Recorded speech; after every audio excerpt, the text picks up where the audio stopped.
Welcome to this week's episode of the Shane Toddcast. I'm in what usually is the Boytown studio setup for anyone watching on the video. For anyone just listening to the audio version, will mean nothing to you, it shouldn't. But yeah, hopefully the sounds quite good. And next week in the video podcast, I'm hopefully going to have a very sexy sign, and it's going to be really nice. I'm joined, as always, by my producer, who normally goes by the name of Shane Walsh, but this week will go by the name of who were you last week? I couldn't remember. What was his name? Wasn't Dick Hucknall. I thought he was in the wood. It was Twat King Cole. Twat King Cole, yeah. This week it's gonna be Jesus. Might have to come back to it. You should think of these before. I know, but I don't want to I shouldn't think of it before, because what sort of nerd would do that? You think I'm at home taking notes in some sort of jotter? Possible puns for names. Nah, I live life the way I live it. Spontaneous. It just comes to me when it comes to me. I really wish I had something there I could have just thrown out. You'd be a really good rapper. What do you call it? Freestyle rapper. Freestyle rapper. I know people probably say this is a joke. I actually can rap. You give me any subject right now, and I'll freestyle rap about it. If you want to lay down the gauntlet vocally to me, I'll take it up. Blockbuster video. Blockbuster video. Yo. Blockbuster video. Okay. 1 second. Blockbuster video used to be a shop. Used to be where all my VHSs and DVDs I would go and cop. They went out of business, and that's really sly. I actually thought they were pretty fly. I'm trying to rhyme some of that. Hold on, there's one word. I know this is like a freestyle. This is taking you like behind the freestyle, and that's kind of cool. Anything rhyme with vision? Any words rhyme with vision? Decision. Okay. Blockbuster was a video shop. My DVDs and VHSs are where I would cop. I thought they were pretty fly. They went out of business, and that's sly. Where are you going to get your films now? It's a tough decision. But yo, I still represent Extra Vision. Alright, so when you say to someone that they can't freestyle, be prepared that they might just drop out a great freestyle. I mean, it's not really freestyle. You wrote it. Yeah. I wrote it 6 weeks ago. Yeah, that's creativity. That's what that is. I can just bust out a freestyle, no problem at all. You said I couldn't rap. I proved you wrong. Cisco, thong song. You know what I mean? So it's kind of fresh is what it is. I wonder if I genuinely tried to become a rapper. And we all know, everyone's listening, watching, going, but you do that MC Beezer thing, which is, funny, but also like tremendous rapping. People are... What I'm saying is, if I decided I'm going to try and become a rapper, like, how far do you think I would get? Like, do you think I would be able to play some, like, local gigs if I got really into it?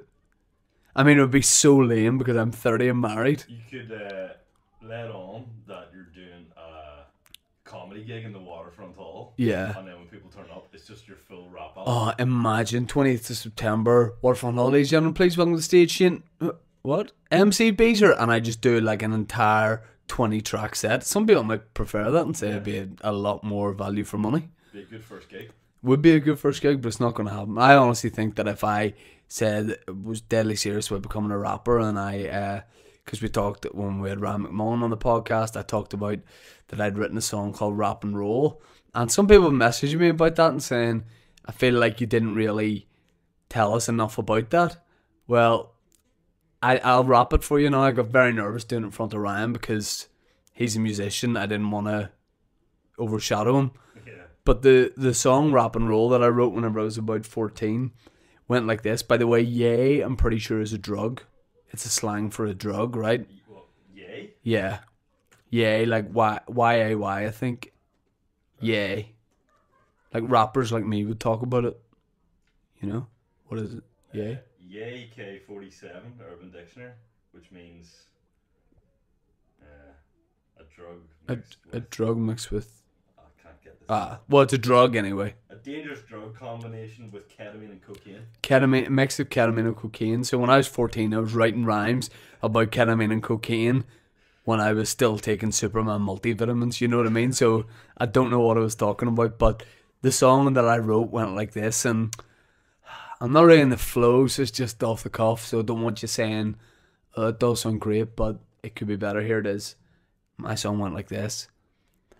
I was 14, so I was probably like in my bedroom being like, rap and roll, get on my soldiers on foot patrol. Do what I say, nod your head all night and then through the day. Which is a long time of nodding your head. Some got jobs, so I don't know what this means, right? But some got jobs, some sell yay, others just smoke and fuck all day. Rap and roll. Hollywood, the known ghetto. Me in my bedroom in Hollywood County Down, rapping about a mixture of, what is it, cocaine and ketamine?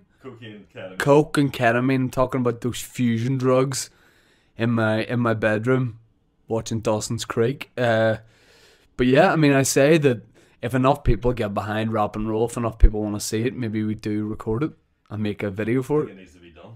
Yeah, rap and roll. I honestly thought it was going to fuse rap and rock, and then Linkin Park and Jay-Z came out with that album, and I was like, oh fuck.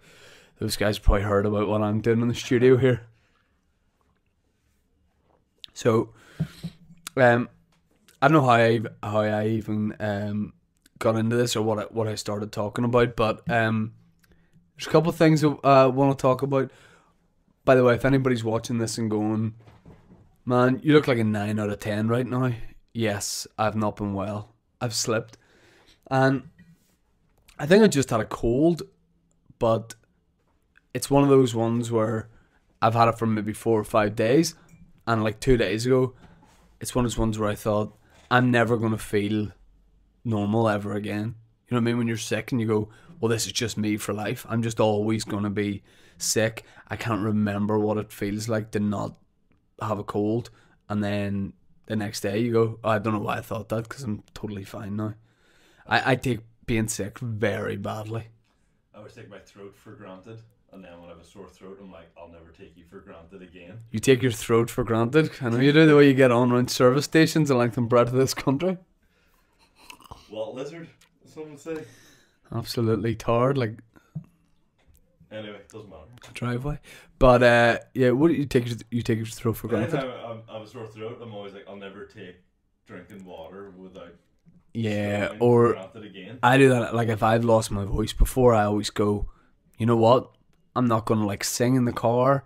I'm not going to, when I have a few pints, belt songs out. You know, I'm not going to do that. And then inevitably I do that. But yeah, I was sick for a while. I did a gig on Thursday. Sick. You know, I wasn't well.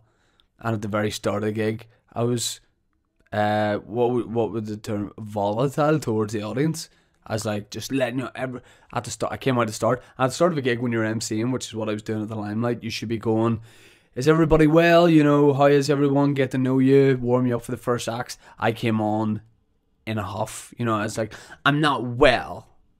Why are you not laughing at me? And I just was really aggressive to some people. And then it got really good as it went on. But at the start, you know, I was just a real madam. But I'm alright now, I'm better. Tell you isn't though, Liam Neeson. I woke up this morning to the Liam Neeson story where, if I've got this right, he was doing an interview for his new film, and if you're the film studio, you're probably thinking, right, Liam Neeson's going on, you know, he's doing a couple interviews here, hopefully he just says the usual stuff, you know, he was excited to make the film, he thinks it's going to be good, you should go and see it. maybe he does a wee bit of banter about taking, you know, if you don't go and see it, I will find you and I will kill you. You know, that would be hilarious. And then if you're that publicist, in fact, you'd probably take the afternoon off. You know what I mean? If Liam Neeson's out doing press interviews, he's a veteran. He's not going to say anything too mental or whatever. You could probably go and play golf. You could probably go shopping. You get your nails done. Probably get like a mole removed. You know, if it wasn't anything too serious. You go to the dentist and get some like mouth surgery done, so you don't have to speak. So yeah, you wouldn't have to. No. You wouldn't have to. Liam Neeson is a safe pair of hands, and then Liam Neeson just goes, "Hold my beer." If you think that, I've got some stuff to say. And I don't know how. Apparently, I don't know if this is true, but apparently, so for anybody who doesn't know, but I feel like everybody would have to know, Liam Neeson basically said that, I don't know how it got brought up, but he said that a friend of his got raped, a female friend, by a black guy. He says, I asked what colour the guy was, and she said black. And he said, my friend who it happened to handled it really well, but he said, I went out for a week with a kosh. Which, I don't know, can you find out what a kosh is? I feel like it's some sort of just stick. You want to guess the spelling? Guess the spelling of gosh. I think it's, Kosh weapon. Came up. I think it's, yeah, because everyone's banning it, because Neeson's walking about with it. It's a baton It's a baton, that's what I thought it was. Which, by the way, or a stick. such a like, Ulster weapon. You know what I mean? Like, other people going out looking for revenge would have, like, some sort of shotgun or sweet knife. Liam Neeson breaking sticks off branches, walking about, trying to like he's taking the heads off nettles. That's why he didn't kill anyone, because he was hitting people's shins. But yeah, it's a bit more serious. And then he goes, I just went about, he didn't say where, but he goes, I just walked about for a week hoping a black guy would start a fight with me so that I could straight up murder him. And you know, certainly eating my gluten-free oats this morning, watching that, I went, Liam, that is quite the comment for sure. Don't say that. You know, it's not like there was a question the journalist asked him in the interview where she was like, you ever thought about taking revenge for something a black person did on any black person? You know, I'm pretty sure that wasn't a question, but Liam Neeson just dove straight into it. And he's in trouble, but I think he said that, you know, he learned a lot from it, and he was in like a bad headspace, and he really regrets it, and he's really sorry. And a lot of people on Twitter have, from like all races, seem to have said like, yeah, that he's just saying that he did something wrong that he regrets. That's fine, but there's a big controversy to it. I can't help but think, you know, he went out for, he says, like a week or a week and a half with this kosh. Right, and you know, he's tried to find a black guy to, in some way, justify his revenge. But I presumed at first that it was New York that this happened, or LA maybe. LA. Yeah, LA, but it would make a lot more sense if he was just home in Ballymena. Yeah. For the holidays or something, and that's where this happened. Because conceivably you would be walking about for like a week without, you know, you might definitely see other minorities. You know, you might see a black guy in Ballymena. 40 years ago, so probably it's 40 years ago. Less likely. In 40 years ago, there was 2 black guys in Northern Ireland, I feel like.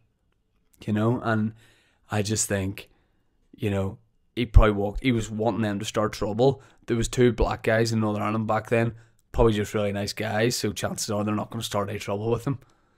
So, I don't know. I feel like it's one of those things he says he did, but he probably didn't really do it. He probably wasn't really walking about for a week with a kosh looking to, like... Because that's a long time just dandering about. By the time... A week... But he probably did find somebody who started fighting with him, but he was just too knackered at the end to use his kosh.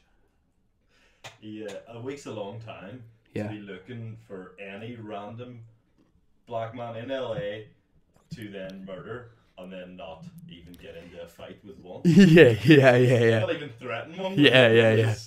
Yeah, I mean, I feel like I want to know what his kosh was like as well, because, okay, it obviously is serious what he said, right? But, and if you take him literally that he did do it, okay, that's mental.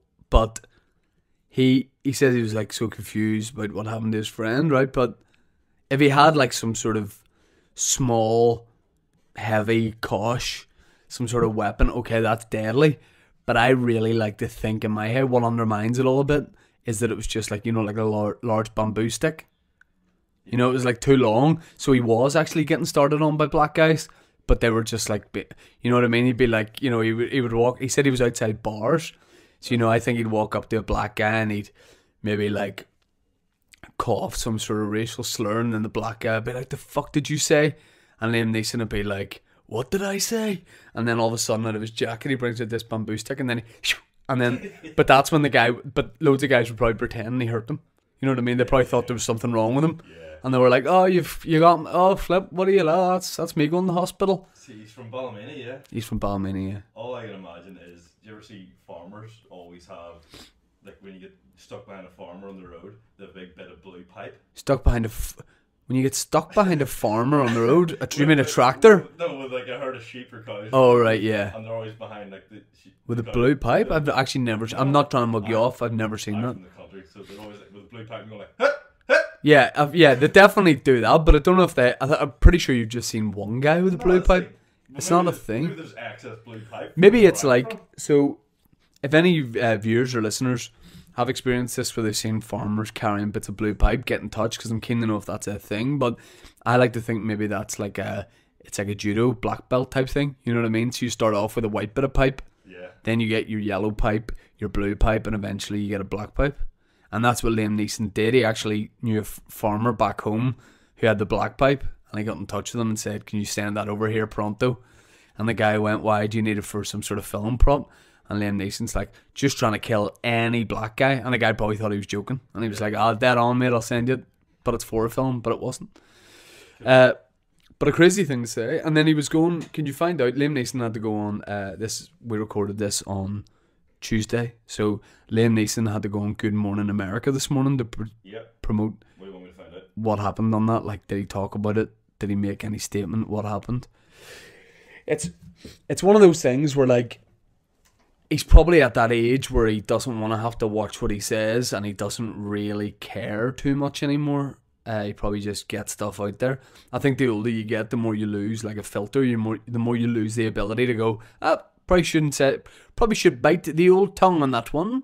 But he says it, and I don't know. I feel like it's something that's always gonna be there with him. People are always gonna bring stuff back to that, and I don't know. I don't know why he said it. The Independent, Liam Neeson made it worse. He made responding to racism controversy in Good Morning America. We probably should have watched this before. Is there a clip there? I'll describe it. Clip. Yeah, stick it on.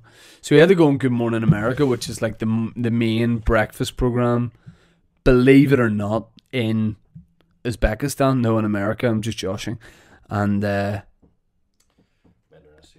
you using Hollywood free Wi-Fi? Is that an ad, or is that the actual thing? Thought that was the thing, okay, see if you can find out what he said, because I'd be really keen to know. But I don't know. It's one of those things where, like, we don't have many movie. He might be the only movie star from here, like, on the world stage. Jimmy Dornan. Oh, Dornan as well. But it's like seeing with Neeson. It's like seeing like your granddad's done some mental in the shops. You know what I mean? Like your granddad's taking his dick out at the local chemist.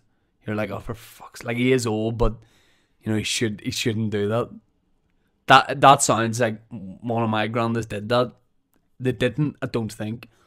I probably wouldn't have been told if that was the case. But I know it's one of those things where, like, I just don't know why he said it, and he also paraphrases it at the start by going, I probably shouldn't say this. Hey, yeah, correct. Can't find a video. Can't find it. Do you think I mean, a lot of people are probably going to go and see his film now? It's going to do wonders for the film. Not that he definitely wouldn't. He's not someone who would do it to promote the film. But just why say it? I don't know. I feel like he might have been.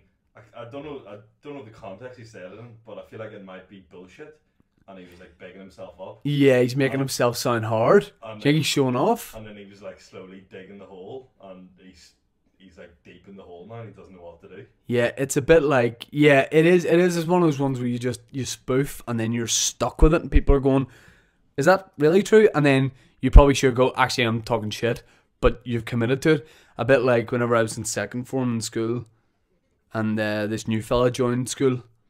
It was called Ross. I can't remember his surname. You're below me, and he decided he really wanted to get people's respect. And the Odyssey Arena had just been built in Belfast, and he decided that the way to get people's respect was to tell everyone that his dad was the manager of the Belfast Giants ice hockey team, and he could get anyone in the school tickets for any event in the Odyssey, as many as they wanted. Now, this was back in the days when you didn't have internet in your phone, so if someone told you that their dad was manager of the Belfast Giants ice hockey team, you just went, alright, like fair enough, that is true. And things started to unravel because a lot of boys were putting in a lot of requests for tickets for him. It's like, oh, hook me up with 6 Wheatus tickets. Boys were looking tickets to shows, oh, can you get me some tickets to see Linkin Park? People were looking to go and see events left, right and centre. I think I put in a request for 28 tickets in a corporate box to see Lou Bega, Mammy number 5. I don't think he played the Odyssey. But it came apart because he was stuck in the lie, this kid. And instead of going, just joined new school, I'm acting the big man, that's not true, sorry lads. He took it a step further when somebody went in the canteen, you're talking shit, none of this is true, your dad's... I went to the Belfast Giants match and the guy you said was your dad, I don't think that's your dad. And he goes, do you think I'm lying? And everybody went, yes, we think you're lying. He goes, well, let me tell you all this. Last week, Britney Spears stayed over in my house. And we were slightly, if we were a year older, everybody would go, that's fuck off. Because you're too young, it's such a bold statement that everybody went, fair enough. That is pretty class. Like that, because she was playing the Odyssey and everybody went, nah, he's hooked up. Homeboy is balling there. Like, yeah, fair play to you, man. I gotta respect that. What was she like? This would have been like prime Hit Me Baby Britney. This was prime Britney. Everybody was like prime stupid young fella age. And he was like, yeah, she stayed over at my... This is Britney Spears, the millionaire, young but a millionaire at that point. And she was like, that she was coming over, saying her agent was like, we book you into like the Europa or the Culloden Hotel. And she went, do they have an ice hockey team? And the Odyssey have gone, yes. And she's gone, let me stay over in the manager's house. That's what I would really like to do. And I'm pretty sure offers were made for the pillows. You know what I mean? Like people in class were like, how much for the duvet or whatever? He's probably sold it. But yeah, that all found to be not true. Also, that same guy, shout out if you are that guy. I don't know if he's still spoofing or not, but he told this classic one in the same year where he actually did a Britney himself. Remember Britney went mental and shaved her head? He came in with like, just like, imagine a barber's razor just did like half a stroke at the front of your head. He comes in with that and everybody goes, what's that? Like, did you try and cut your own hair or did someone do that to you? And he goes, oh, was that the Barbers and the electric ran out? And I said, that's not true. Like, why didn't he finish it? Like, when the power came back on, he goes, the power didn't come back on. It burnt down. I was like, whoa, I would have led with that. I was in a Barbers the other day and it burnt down. And then someone else was like, could they not have... I swear this is true, right? Somebody went... So he goes, obviously what had happened is one of his mates had shaved his head, or he tried to shave his own head to see what it'd be like. Yeah. Realised it was too short, had to keep it. He said the electric ran out in the Barbers, then the Barbers burnt down. Somebody made the valid point of, well, could one of your parents not have taken you to another Barbers to like get that sorted out? And he goes, well, did I mention this was in Australia? And everybody was like, fine, yeah, probably isn't. There's only one Barbers there. Nobody knew Australia was a big place. I love just like, why does that make a difference? Young people spoof. I just love like one of my friends spoofing. From school who on another... I'm going to repeat this in case the mic doesn't pick it up. One of my friends in school, I'll say it loud. Okay. Who lost a 2 of his fingers on my birthday, and he wasn't invited to my He birthday. lost 2 fingers on your birthday? It's not even part of the story, but just... What is that? What did you ask him for? Jack, his name was. You asked him for a Jack? No, he once told Hold on, us- he lost... Is this part of the thing? He lost 2 No, this fingers? is just context for who he is.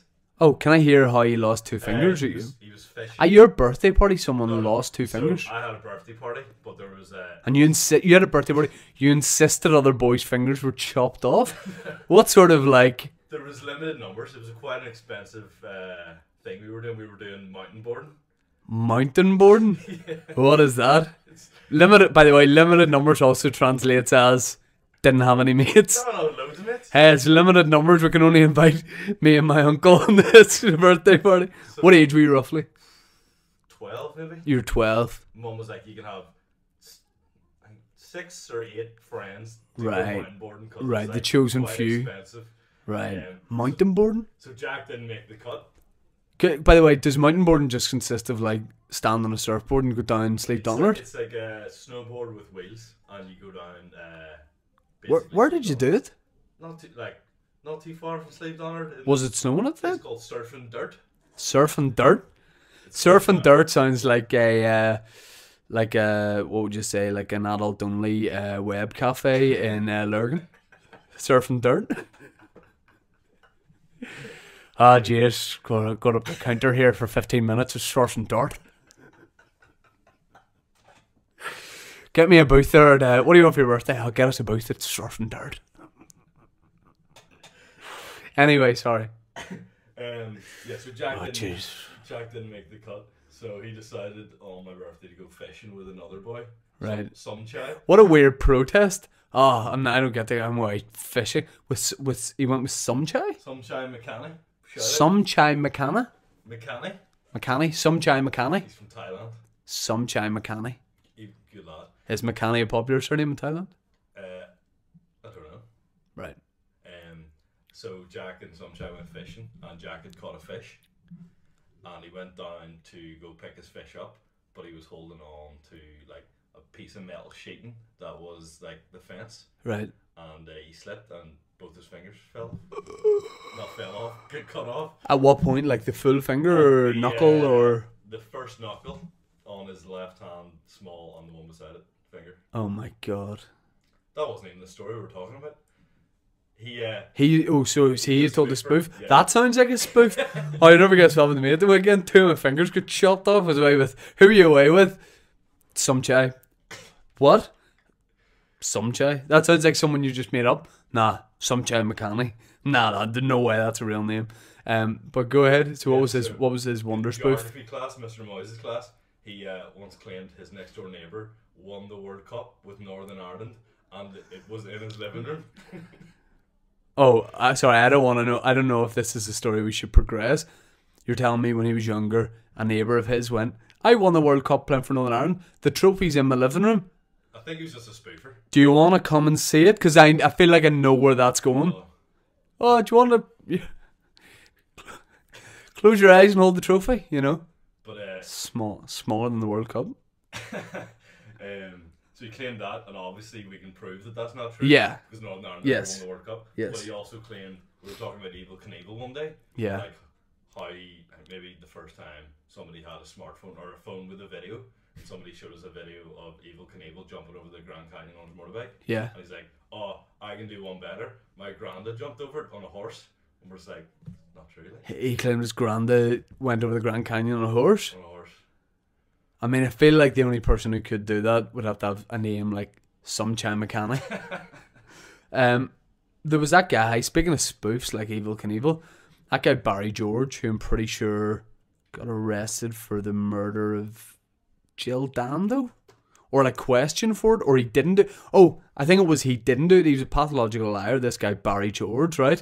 And just claimed he murdered someone. Yeah. That was a spoof. Yeah, but that's a big spoof. He also spoofed apparently after like this came out that he was this pathological liar. It came out that he said that like these kids on the street one day, Barry George goes to this. He's just like some English guy. He goes to these kids like, oh, do you know like I'm really good on roller skates, and they were like, no, you're not. And he goes, well, you set up a big ramp for me and I can do a flip. And they went, no, you can't. And he's just a compulsive liar. So he's like, I definitely can. And then apparently these kids on a street set up like a massive big fuck off ramp for him. And he never rollerbladed in his life, and he went over it and like near died. So you got to be careful with your spoofs. I can't remember if I, like, whenever I was a little boy, was I a spoofer? I used to pretend I was Italian. You pretended you were Italian? Why? On nights out. Oh, okay. When you were a bit older? I would just speak gibberish. Right. I used to do that as well. Not Italian, but whenever we used to hang about in the Odyssey Arena, me and this liar boy, me and some other boys, when we were like, no, it's before that, probably fourth form. We used to just go to Odyssey Bowl, where there was like snooker tables and stuff, and you would kind of hang out there. And whenever we used to get taxis home, like me and my mates would all like split a taxi.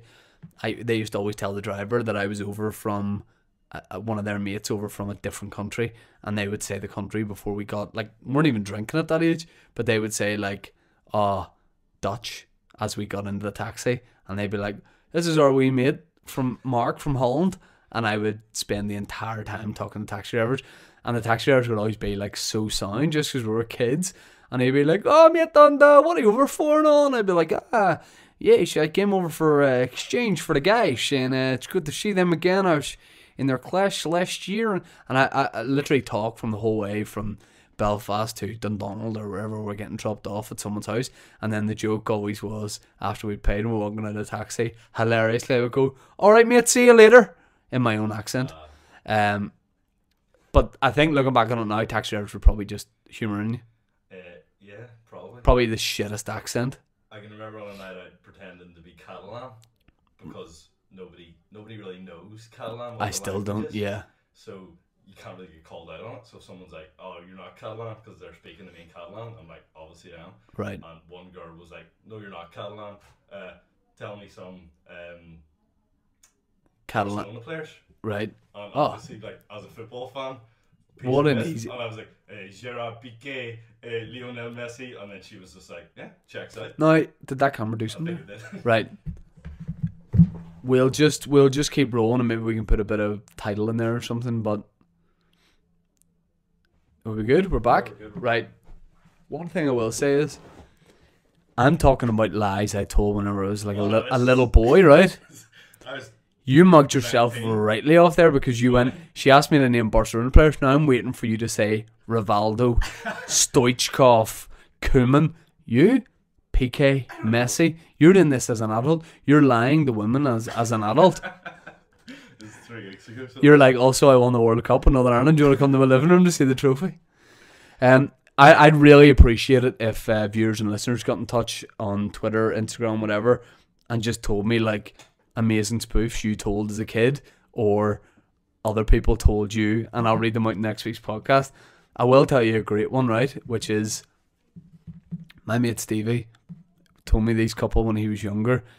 I'll not mention his name, but there was a boy in his class who I know in Hollywood, and he said that he was like a real spoofer, and there was 2 really good ones. I can only think of one off the top of my head, but this one was the boy had like a pen with a toothbrush clip on it, right? So you know when you put a pen in your top pocket, the wee clip hangs over, the wee metal clip hangs over the shirt. Yes, yeah. The boy had like what looked like a wee toothbrush, a wee cartoon toothbrush, and apparently somebody in the class went, "What's that there? Like a toothpaste thing?" And he goes, "Oh, it's a wee miniature toothbrush." And somebody in the class went, "No, it's just a clip." And he goes, "No, it's a real toothbrush." And everybody was like, "It's not. It's a design of a toothbrush." And he just dropped this one and he goes, "Nah, my dad's brought 2,000 of these back from the Philippines." And this is my favourite thing ever, right? He goes, he just held it up to his nose, the wee clip, and he went, minty fresh, right? Don't know why that made me laugh a lot whenever I heard it. I must find out what the other ones was, because there was something to do with like a fight, which I really appreciate. I will mention this before I mention anything else. I'm gonna have a gig I like to give you guys exclusives on the Toddcast. Here's one for you. Although by the time this comes out, no, I won't. This will be kind of exclusive. I'm doing a gig in New York. I've already borderline mentioned this, that it will be happening on Twitter, but it actually is happening. The date is, I'm pretty sure it's the day before St. Patrick's Day, but I'll double check. It's going to be in the Stella and Fly in Manhattan. So if you know anybody in, hold on, the show is going to be, yeah, the show's the 16th. That's 2 days before St. Paddy's Day, is it? No, St. Paddy's Day 17th, yeah, 16th. So it's the day before St. Paddy's Day. It's in a wee bar in Manhattan. It has like a basement venue. So I think it holds 50. It's the night before the Michael Conlan fight. I think there'll be people over from home. If you know anyone going, give them a shout. Tell them to come down to the show. I think it'll be like $10 or something. And it'll be a mixture of the last couple of 1 hour shows. So come down to that. But I'll have a poster out in the next couple of days to properly announce that. And this guy here is coming to New York as well. So we're going to be in New York over St. Patrick's Day. So if you know of anything happening, anything we should check out. One thing I will say is I need to speak. I want to interview people from Northern Ireland that are living in New York doing things. So if you know someone who's doing something cool out there, following some sort of dream, whatever it is, get in touch with me and let me know, because I want to interview them for a thing. I might know a few. You might know a few? Yeah. Oh, really? Yeah. What sort of people do you know? One's a designer, one's a copywriter, and another one I'm pretty... All from here? Living out there? And another one I'm pretty sure she is taking houses from people who can't afford to pay for them. Let's interview all those people. Right. Okay, a couple of things I want to talk about. I'm going to do listeners' questions in a second. I have way more things to talk about that I'm not going to get round to. One thing I want to kind of plug, if that's all right, is Soft Border Patrol. It starts Friday night, BBC One, 10:35. This is the second series of it. It's the first time I'm in it. It's a mockumentary about the border, about Brexit and stuff. It's on BBC One Northern Ireland, so check it out. There is a clip of it already out of me and Nadine Coyle from Girls Aloud. Have you seen it? Is Nadine from Girls Aloud? Yes. Oh, I thought that was Zoe Salmon. Nope. That's just clicking me there now. Do you see the clip? I seen a picture of you and her together, and I was like, oh. But you didn't watch the clip. Didn't watch the clip. Not supporting your friend. All right. I'm sure I've just seen the picture. I didn't see the clip. Yeah, I put a clip up yesterday. Oh no, I didn't see the clip yesterday. I seen the picture like last week. Oh, okay. Actually, you know, he put the picture up. Chris Barr, photographer. Yeah, did he take it? I seen the pic. That's where I seen the picture. Was that Chris Barr taking the photo? I think so. Oh, I didn't even know. Shout out to Chris Barr. I didn't know. Is it Chris Barr? Yeah. It is Chris Barr, isn't it? I feel like it might be, like, because I know people from the podcast, but obviously, if you know you're asking regular questions in the podcast, I don't really know what you look like. Yeah. Christopher Barr. Yeah, I'm pretty sure Chris Barr is a good friend of the podcast. Ah. And if it is, major shout out, Chris. Yeah. I think I was talking to Chris at the time. Anyway, the show's on. The clip that went up of me and Nadine, I think, is good. Because I was really nervous. I've never acted really in anything before. So I was very, very nervous about it. But I was happy with it. And I think people will enjoy it. There's a lot of... I haven't seen any of the rest of the show bar my bits. Because they just film it. The way that it works is like you just do your bits over 1 or 2 days. And you don't really mix with other actors and stuff that you don't have scenes with. So I'm looking forward to seeing it all. But... It felt really funny, the things that we did, so check it out. It's on every Friday, 10:35, BBC One. Your boy, the NBC, doing something a wee bit different. Very different character to what I've done. Which is one of the things that attracted me to it. The challenge for an actor to be camp. I do a very camp character. So check that out. Set the old cable tel boxes to it. So... I'm going to do listeners' questions now. Do you have any questions from any chums? None. None. Okay. I don't have that many followers, so... Yeah. they've already asked questions, so they're probably now been like, you know what? You've exhausted all your outlets. Yeah. Right.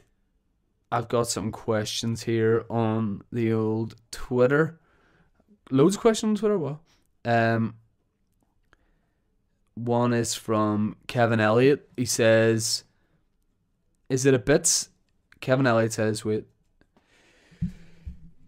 He says, "Is it a bit sad you'd never know if you saw the same pigeon twice?" I feel like, as much as I don't recognize pigeons, I feel like pigeons recognize me. You know, I don't know if pigeons get to watch a lot of online content, but certainly there has been times, like walking around Belfast, for example, where pigeons landed on like a railing, and I believe the pigeons looked at me like, "Is that your man?" You know, and I don't know if that's a science thing or that exists, but I do think I'm recognised by animals quite a bit. I will say that. Well, do you get shot on much by pigeons? Do I get shot on by pigeons? No, I know you. That's a good sign then. Yeah, Be a big fan. That's what you did for your last birthday. And that boy cut his toes off because he couldn't go. I have a friend called Pigeon, and he might have been there. You have a friend called Pigeon? How do you get that nickname? I think he looks a bit like a pigeon. I don't know. Sly to call him that because that's what he looks like. I didn't give him the name. Matthew Mernon says, MC Beezer's latest effort. I think you've written MC Beezer, right, which is correct. Or you might have written Mick Beezer. Now, it's a real faux pas of mine when people say Mick Beezer, because it's MC Beezer, like Master of Ceremonies, rapper MC Beezer. It's not Mick Beezer, like it's a surname. But I digress. Matthew Mernon says, MC Beezer's latest effort is straight out of the top drawer. Thank you, Matthew. I appreciate that. Video went up this morning. MC Beezer, not a tout.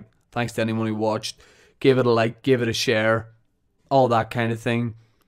When it comes to that, do what you like.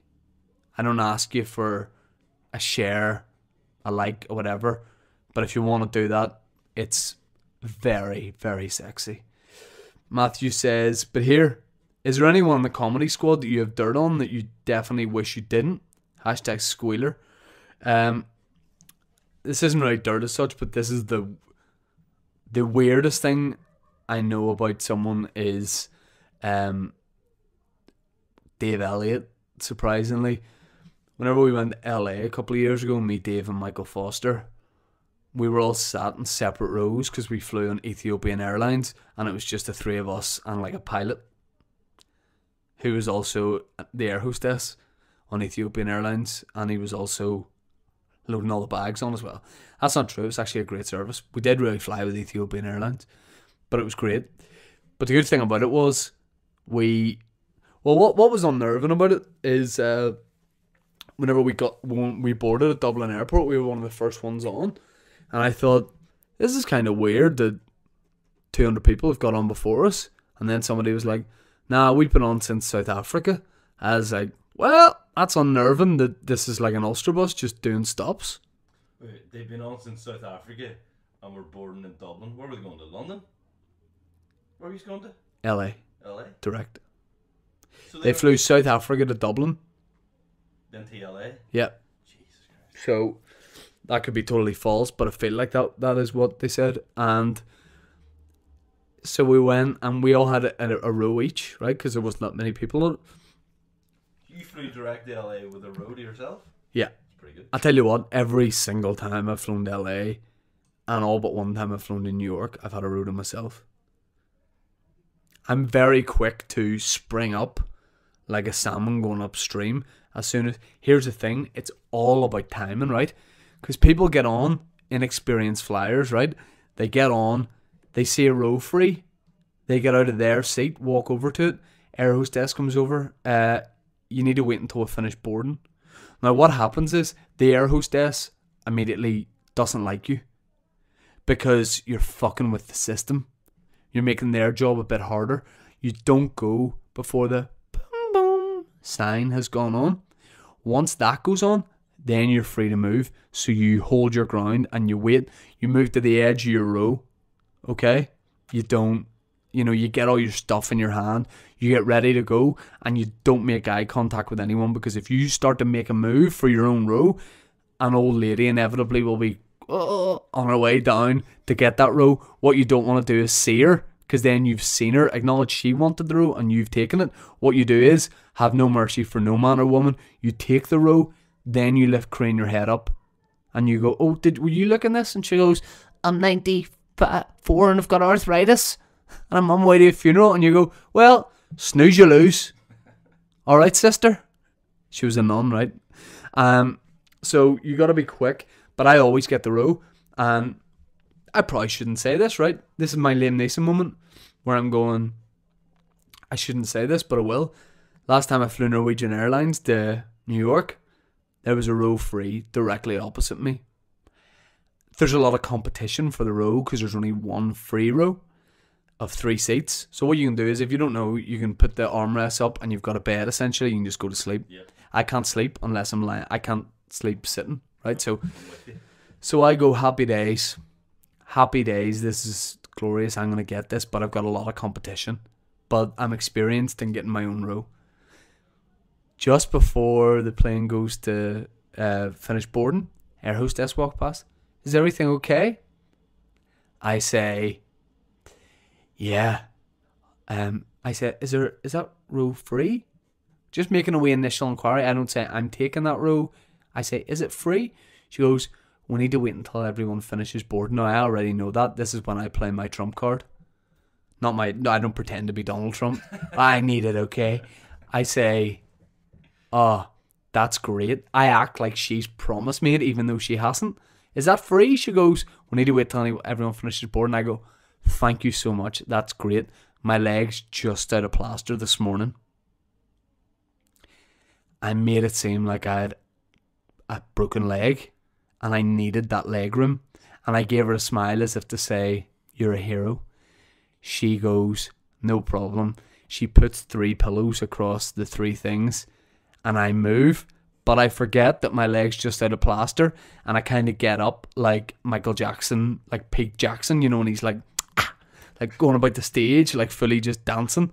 And people gave me dirty looks. They knew what was happening and I knew what was happening, but fuck them, because I'm sitting there in my row. So the thing is, I don't give a fuck. You'd be considered a minor celebrity. So first of all, a minor celebrity is the worst. I'd rather be completely unknown or a celebrity. I don't want to be a minor celebrity. I know there's only 21 minor celebrities and they're all those Chilean guys. The minors. Yeah, it's a good joke. It is a good joke, and that's why I'm a celebrity, because I tell great jokes like that. Yeah, everyone knows that Aaron's a minor celebrity if you've done anything. I'm not. You're not correct. We are now, because you do this podcast. Nah, nobody knows who that. But I'm waiting for what you're going to say. Yes, somebody might know you or recognise you and be like, Shane, your video of you correct. skipping yesterday was great. Correct. I would go, if someone did recognise me and they went, hey, I know you, did you just lie to get that role? I would go, well, if you know me, you know how talented I am. You know that I need creative space, physical space, and I need to be rested for my trip, because whatever I'm doing in America, it's for you. I whisper that to them, and when I say you, I mean the country. I mean everyone. Fair enough. So I felt like I was entitled to that seat. And I see, if I saw someone else do that, I would fucking hate it. I would hate it. Who would be a minor celebrity that you would know? Barra Best. Barra Best? Oh, he'd be a celebrity, like. He's in Soft Border Patrol too. Yeah. If you seen him do that and pull the whole I broke my leg card, would you not have to show the air hostess a video of him? Yeah, and I'd get him moved back and then I would take the row. But I guarantee you that whenever we go to New York, yeah, I'll get a row. I'm gonna pull that before you get to pull it, and she'll be like, "Oh, that's funny." When you say about your leg, well then I'll go, I'm disabled. I will always out trump you. If she goes, what's your disability? I'll say, like, one of the worst ones. You know? Like what? That locked in thing. Jesus. It's 7 hours it's either don't say it, and sit beside inevitably two fat people with sweaty elbows. And I'm just sitting in the middle of them trying to read 442 football magazine. And what's worse is they're reading what I'm reading. That's my pet hate in life. When you're reading something and people are also reading it. Hey, wait till I'm finished and I'll give you it. But that's what'll happen. I'll get stuck in between two fat people and I'll hate it. I need my own row and I'll do whatever it takes to get it, bar pay extra, because I won't do that. I feel like I should be given it. Yep. So that's what it is. It is what it is, and we'll update you as to what excuse he uses.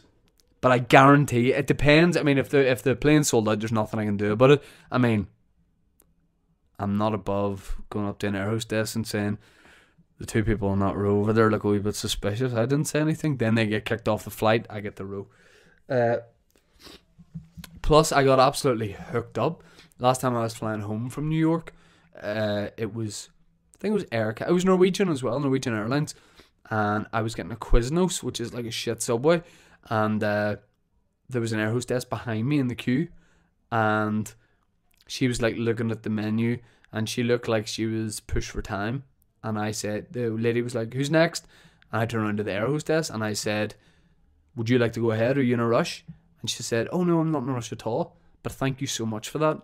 And I got way more things than other people got. Extra blanket. More food. Is she your air hostess? Yes. That's lucky. It is lucky. What were you laughing at? Were you laughing at something? Thomas Bannon, aka Banjo, replied to my story of, it was a picture of you and it was hashtag Toddcasting. Yep. And then he replied, haha. You better not have said something smart. No, because I like that guy. He said, haha, he roasted you in his story and I haven't seen your story. And then, look, did I roast you in my story? Maybe. Was it funny? Yes. I'll check it after the pod. Okay. Carson C. Nah, too long of a question. Forever the Villain says, not a tout, but I heard MC Beezer doesn't write his own lyrics. I do, and they're great. Jack Henry says, how do I explain to my kids that it only gets worse? Well, that's very dark. But does it? I don't know. I don't know. I don't know how to answer that. Kasim Ali, friend of the podcast, shout out to Kasim, says, what sport would be the funniest to add a mandatory amount of alcohol to? Special Olympics 100 meters.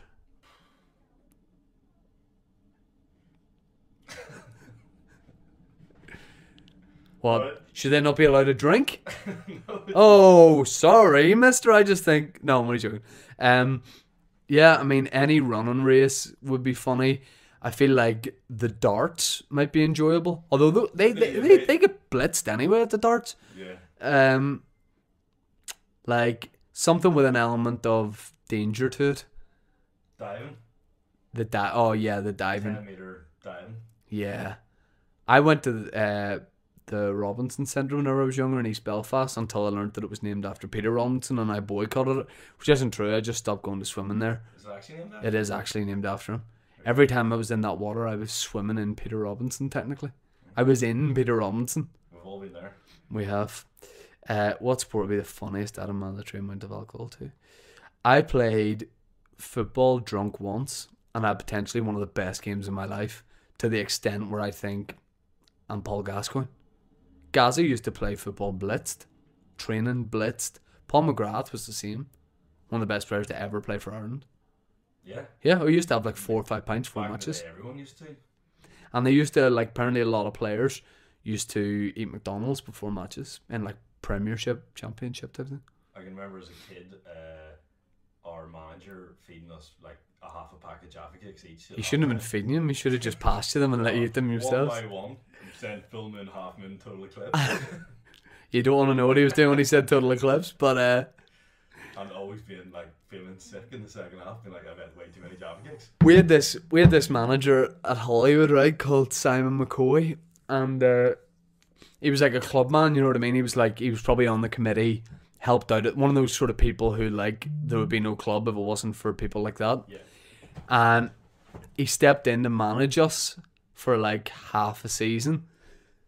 and his wife used to make this chicken soup that he brought in a flask, and he would bring like wee white cups, and at half time, I think he took over, it was winter time, and at half time he'd bring you into a huddle and he would start dishing out this chicken soup with sweet corn, and it was delicious. You'd be freezing, but it wasn't like thins, it was like quite thick soup, right? And we used to always, we'd maybe go in like 0-0 at half time or 1-0 up, and we'd obviously get absolutely tanked because everyone was just absolutely fucked from all this soup that was so delicious. And like we were getting beat like a lot of games, but like a lot of boys were like, keep that man as manager because that soup is unreal. I enjoyed that a lot. Just have like a half a loaf on a full bowl of soup. So I think we. That's the most Hollywood football team ever. Like. It was a brioche loaf as well. I think we should not add alcohol to the sport, but just chicken soup, and that would really separate the men from the boys. Michael Cecil says, he says OBE after his name. I don't know whether you really are, but if you are, sweet. He says, sorry. He says, how much did you enjoy Rathlin Island? I've talked about Rathlin quite a lot on this podcast. Last time I was at Rathlin, you were with me and Dave. I was indeed. I love Rathlin. It's great. I was also I was booking in the shows for this year's tour, and I started in Rathlin last year on the tour, and I don't know about this year in 50-50 only because the show was like at its complete roughest. Like things hadn't been worked out. There was too much material. I don't think the last time I was there I gave a great performance. So what I might try and do is do one of my last shows of the tour there so that the show is spot on. I might sort of flip that around. But yeah, anyway, I've probably talked about it loads in the podcast, but I love Rathlin. You can tell Michael Cecil I really enjoyed my time in Rathlin. What? I was just, he asked how did you enjoy your time in Rathlin? Oh, I loved it. I loved it, Michael. I enjoyed it too, Michael. Thanks for asking. We got very drunk. Yeah, we did. Jimmy Gordon says, who would do a better job as a Pokeman, you or Glenn Torn, Captain Marcus Kane? I like the niche nature of that question.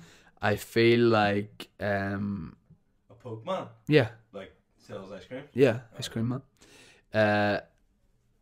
Me or Marcus Kane? I think Marcus Kane would get, especially around like East Belfast, a lot of Glentoran fans supporting him, coming out, buying ice creams off him, that sort of thing. We got a lot of Linfield fans. Yeah, yes, he would. Linfield supporting Ice Cream Man, jamming up his Mr. Whippy machine so it didn't come out, or it was just shit in it, you know, which wouldn't be nice. I think I'd be alright as an ice cream man, you know. I'm used to driving around by myself to gigs and stuff. What are you doing on Saturday? I'm working as an ice cream man. What are you really doing in reality? Saturday I am doing a photo shoot for, I was going to say a young girl, but no, a fully grown... Taking photos of a young girl. That reminds me that I want to talk about abducted in plain sight, but I will talk about that next week. Taking photos of an adult. During the day? Female, yeah. Do you want to go to Cork? During the day? No, at night? I can do. Depends what time we leave. We're leaving at like... We can discuss this after. Leaving at like 3:30. Alright, I'll see. Alright. I'll try and fit her in. Alright. Brian Smith says, I know you move in different social circles, but has Mike McGoldrick ever met Keith Cruz? Maybe at an award ceremony? Sometimes I think it'd be fun to do a video with multiple characters in the one sort of setting. But I don't know, I think that's been done a lot, that sort of thing. Eddie Murphy and... Yeah, the Nutty Professor and stuff like that. Yeah, I don't know. I don't... Be a nightmare for your cameraman, whoever that is. Yeah. I mean, it's a funny idea, but I don't know. Mike McGoldrick and Keith Cruz would be good crack, but yeah. James Wilkinson says, what is your standard procedure order at a chippy? What do you mean procedure? My standard order, James, is... What does he mean about procedure? What's your standard procedure? Well, I like to go into a health and safety inspection, do 6 press-ups, sing all the hits of ABBA, and then order in fluent Cantonese. No, my standard order at a chippy, I just like to get Now, string me up for witchcraft, but I'm a simple man. A lot of people say to me, Shane, you're simple. And I say, thank you very much. I was in school, they said that. They said, you're registered simple. And I said, yes, thank you. My order to chippy is this. A large chip with salt, vinegar and ketchup. There you go. I'm a meat and 2 veg man, although not at the chippy where it's just chips. That's what I'm about. I like chips. I do like burgers, but a lot of chippies don't have a gluten-free bab. In fact, in about 9 out of 10 chippies in Northern Ireland, if you ask for a gluten-free bab, you'll get shot. They will literally shoot you for that. I like pasties, can't eat them anymore. If I'm feeling pretty crazy, sausage supper. 2 sausages, salt, vinegar, red sauce. Mark says, top 3 cereals. Mark, I'm going to be honest, right? And I'm going to make a big claim here. And I'm going to say something probably more controversial than what Liam Neeson said. And I'll accept the backlash, and it will be what it will be. No doubt I'll be on Good Morning America talking about this. But let me make a statement that's going to offend a lot of people. Cereal is bullshit. It's out there. I've said it. It's off my chest. Something I've thought for a lot of years. In fact, I used to love cereal. And after being away from it for so long and having oats now, cereal's bullshit. Would oats not be classed as cereal? Oats is definitely not cereal. Alright. Oats is oats. Cereal is for little virgin boys. Alright? Oats is what it's all about. It's about oats. Cereal. Cereal is just... It's not it doesn't have any soul to it. What cereal do you eat? I'm not that much of a breakfast man, but when I do, it is cereal. What cereal do you have? Generally just Rice Krispies. Rice Krispies. Bullshit. Look at the 3. Well, here's my case in point. Look at the 3 boys on the cover of Rice Krispies. What are they called? Little Virgin Boy, Little Virgin Boy, and Little Virgin Boy. Alright? And they're about to snap, crackle, and pop because they ain't getting no sex. And that's what it is. What would you do if Kellogg's approached you to be on the cover of one of their cereals? Now, if Kellogg's approached me to work with them in some capacity, my opinion could be changed on cereals. I could start taking a lot of what I said back.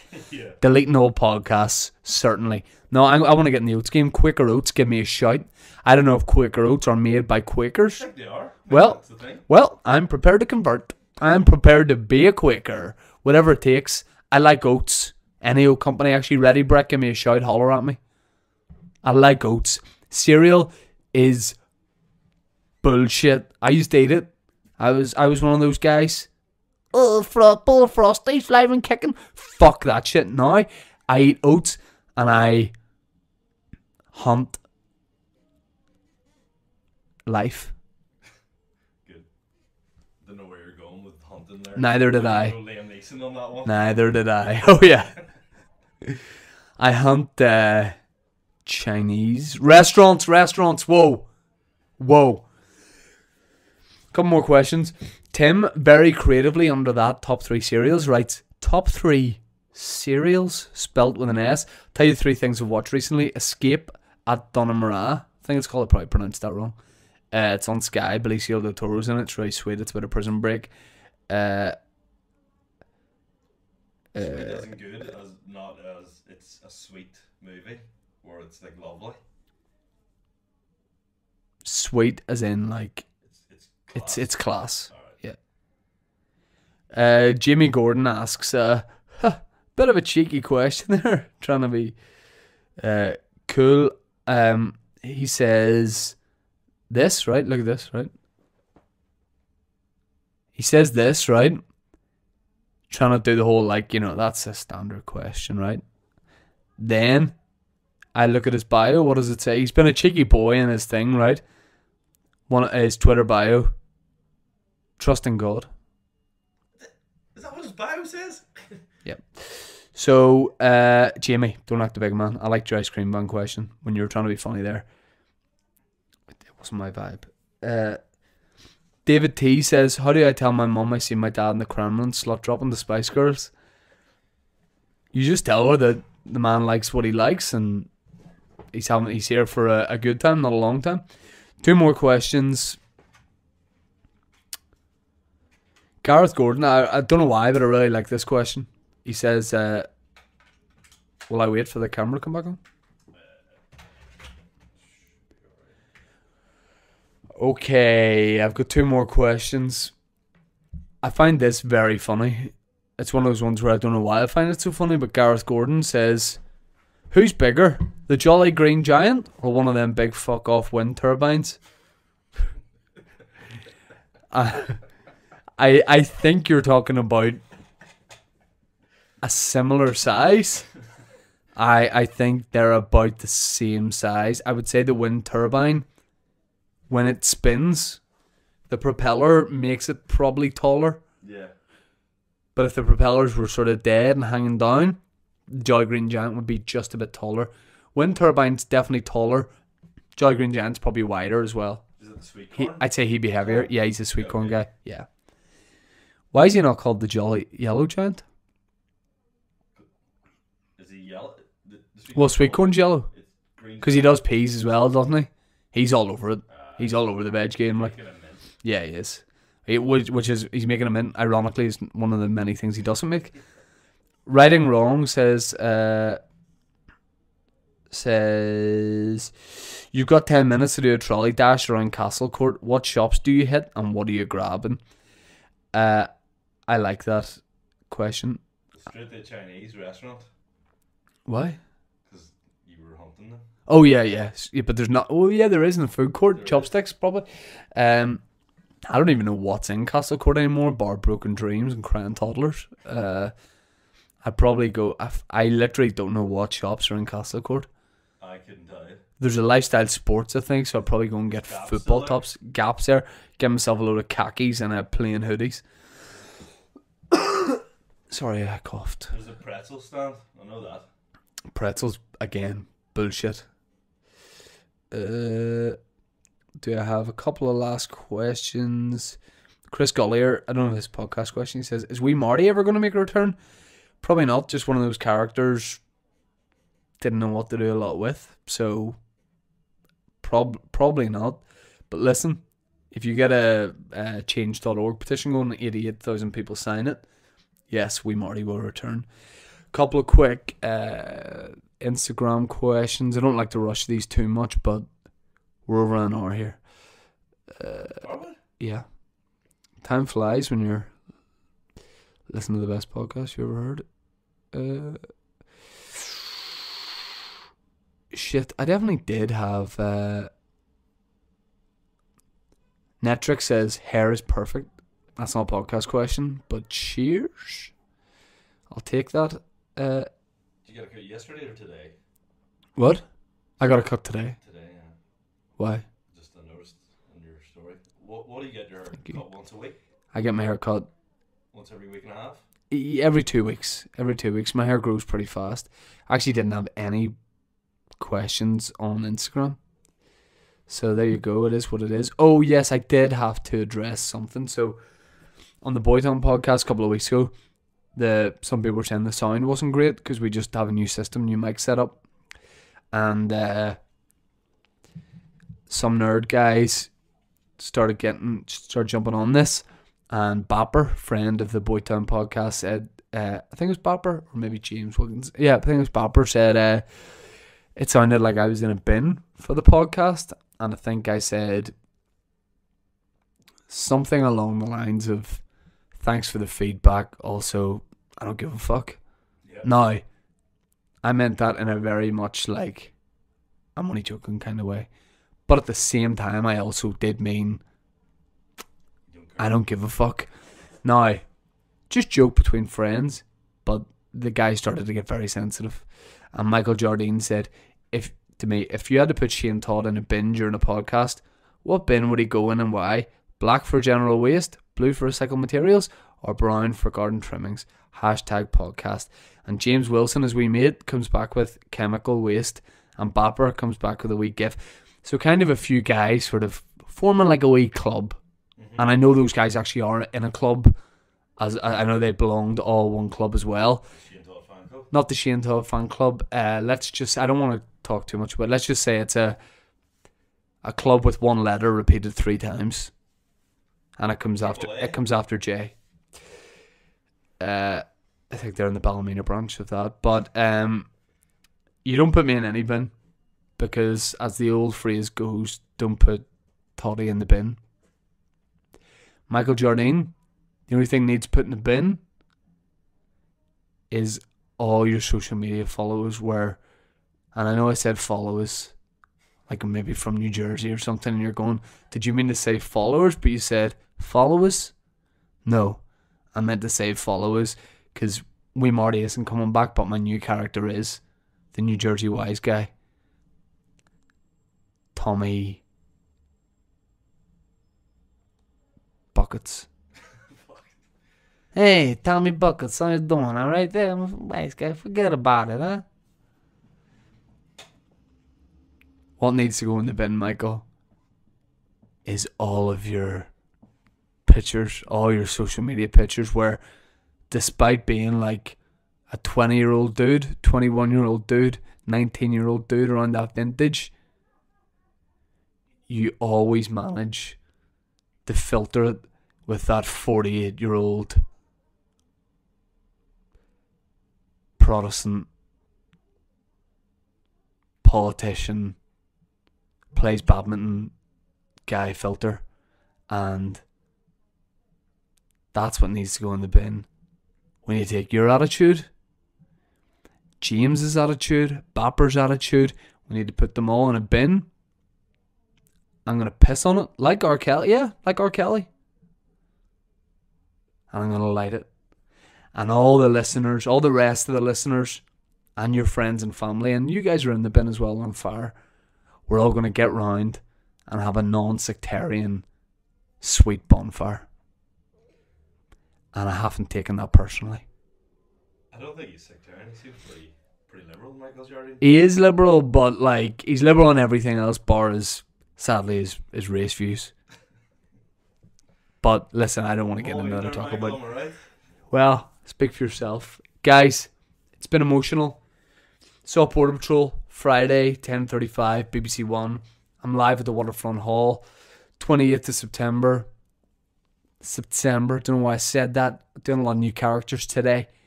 This is Jared. Listen, it's been a long podcast. 20th of September, you can get tickets on the Waterfront website. My brand new stand-up show, The Todd Father. I'm in New York. 16th of March, first time ever doing a solo stateside show. It's going to be good. It's in the Stella and Fly. I'll get a poster out, ticket link out, all that sort of thing. I might have my tour announced next week. It's exciting. It's arousing. It's gluten-free. It is what it is. You want to plug anything, Shane? No. Okay. I want to say hello to Niall McBride. You want to say hello to Niall McBride? He from 9 Inch Nails? From 9 Inch Nails. First fan of the pod directly at me says I should get a mic. He says you should get a mic. Yeah. Well, you didn't bring your thing. I didn't bring my thing. Bring your thing next week. And by the way, just I'd say at this point of the podcast, some people will be composing a tweet going, I actually couldn't hear Shane on his mic there. Yes, we're aware of that. What you should do, instead of giving me any sort of feedback, constructive or otherwise, instead of doing that, what you need to do is get into a suit made of bricks, go to your local leisure centre if they've got a pool, and just jump off the top board. In the deep end. Thank you very much for listening to this week's Toddcast. If you do me a massive favour, rate and review the podcast on iTunes or subscribe on SoundCloud. I'd sure appreciate that. Thank you to everyone, including the cheeky boys, for the questions. See you next week. We'll have 2 mics. We might have a nice sign. Thank you. Good night and good luck.